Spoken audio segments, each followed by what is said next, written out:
देवों ने दिया धोखा, हमारा अधिकार छीना, उसका बदला लेना होगा। बदला मैं लूंगा। रुको बेटा, मेरी बात सुनो। अंजना, क्या बात है माँ? रुको इधर। माँ माँ, वो नादान है, बच्चा है, उसे अपनी शक्तियों का अंदाजा नहीं, उसे क्षमा कर दे प्रभु। कहीं और जब अधिकार मांगने से ना मिले तो उसे छीनना पड़ता है। प्रण लेता हूँ मैं, वो दिन दूर नहीं जब उन देवों का सर मेरे पैरों तले होगा। लेकिन उनके उजाले को मिटाने के लिए मुझे आपका अंधेरा चाहिए। अंधेरों पर काबू पाने के लिए कई कठिन तप है बच्चा, और हर कदम पर देने होंगे बलिदान। बोल, मेरी शक्ति पाने के लिए तू अपना क्या खोने के लिए तैयार हो? मेरा बदला छोड़कर सब कुछ। उसकी शक्ति अब नियंत्रित है, मैं नहीं अनजाना।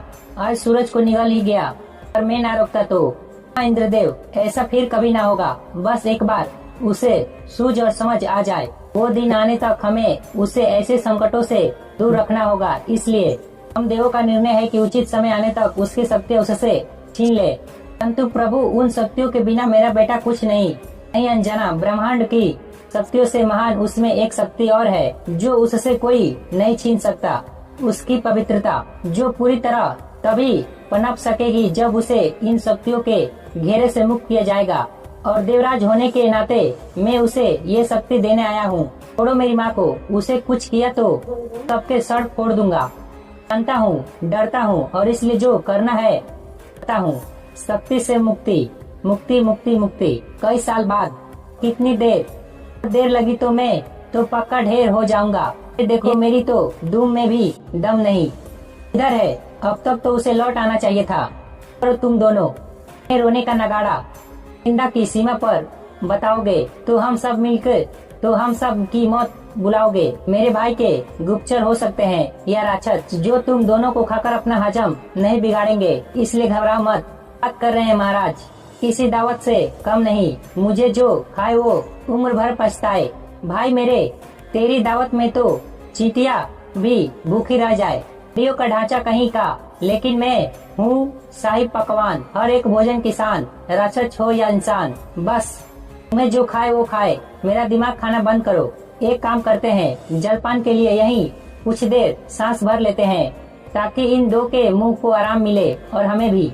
खाओ, हमेशा के लिए नहीं रहती सुग्रीव। जीवन की धूप का मजा लेना सीखो। इन दोनों की तरह बेगानी बारात में नाचते नमूने, जिन्हें ना पिलाया याद, ना अगले की परवाह, पर सही जीवन है इनका।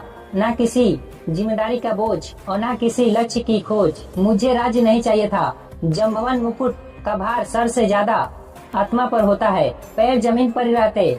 जो सम्राट इस भार को हल्का समझते हैं, वो अपना घमंड के आसमान में उछाड़कर तानाशाह बन जाते हैं। मेरा भाई एक अच्छा बानर था, पर हमेशा एक अच्छा राजा नहीं था। जिसका राज अपने आप पर ना चले, वो औरों पर क्या राज करेगा? मत कर, वरना दूंगा एक। क्या अमरूद? थप्पड़। दुम घींचना बंद कर, और तू मेरी टांग खींचना। मैंने कब तेरे दुम को? कौन वाली तुम हो? सायों में रहकर कायल लड़ते हैं।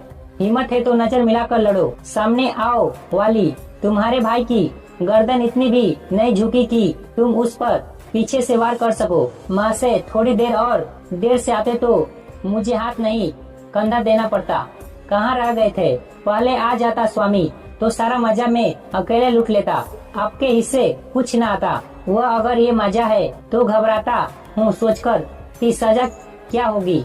और मैंने इस धूप में एक दिन के लिए काफी पसीना बहाया है।